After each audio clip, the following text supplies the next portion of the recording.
Good morning, everybody, and welcome back to my blog. I hope everybody's having a good week. I know I am. I just wanted to talk a little bit about kind of what happens after the purchase agreement is written. You know, everybody's familiar with how to pick out a house. We're going to look for the best location, a really good value, and something that's going to hold up over time. But after that, after we do find the right house, we will sit down and we'll write a purchase agreement. So that's going to have a few different things that's going to be involved in that. I'll let you read more up on this on my blog. But after we write the offer, I'll present the purchase agreement to the listing agent, and he'll take it to his seller. So if everything goes right or goes well, we'll have a purchase agreement that's been accepted by the seller. If the seller doesn't agree to our terms, which a lot of times they don't, then we'll get a counter offer and we can kind of sit down and we can decide, you know, what the plan of action is after that. Well, let's assume that the purchase agreement's been accepted. After that, the first thing we're going to do is we're going to schedule a home inspection.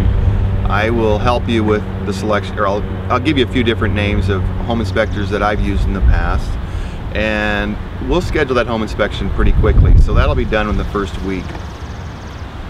Once the home inspection is done, I'll meet with you at the house and we'll meet with the home inspector and we'll go over the report together.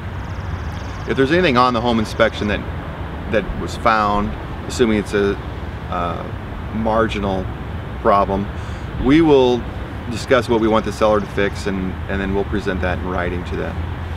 Okay, so after the home inspection's done, then there's basically, you'll be in contact with your loan officer. You've been pre-approved already, but they need a copy of the purchase agreement. They need to know the home inspection's been done and everything's good there. So that's going to be one kind of a key element in all this, is keeping in contact with your loan officer, because there's always something else that needs to be done, something else that they need, a last minute paycheck stub, a question that they may have. So that'll be one key component of that. We talked about inspections. Then I'll go ahead and I'll send the contract to the title company. What a title company does is they will order a report to make sure that there's no liens on the property that can't be released. They will talk to the bank, find out what the seller's payoff is, and they'll just basically make sure that you get clear title. That usually works pretty smoothly. They'll also order the termite inspection and a couple other things. Also, after the home inspection is done and the purchase agreement's been accepted, there's going to be an appraisal. The bank will order that, and we can kind of talk about that later as well in my articles. One of the other things that will happen at this point in time is the lender will order an appraisal on your property.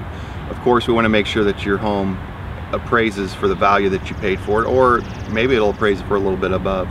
That'll be great as well. Something else that you'll need to do is turn on your utilities, get those scheduled to go before closing. And another thing is home insurance, so that'll be something we can talk about as well. The bottom line is there are a lot of details that go into purchasing a home, and what I want you to know today is that I'll be here working right along with you, basically helping you at every step of the way. So it's the largest purchase that you probably will ever buy in your lifetime. But just remember that you do have an advocate. That's myself, and we'll be working hand in hand to make sure this process goes really smoothly. So if you have any more questions, always feel free to contact me by phone, text, or email. And again, I hope everybody has a great day, and talk to you soon.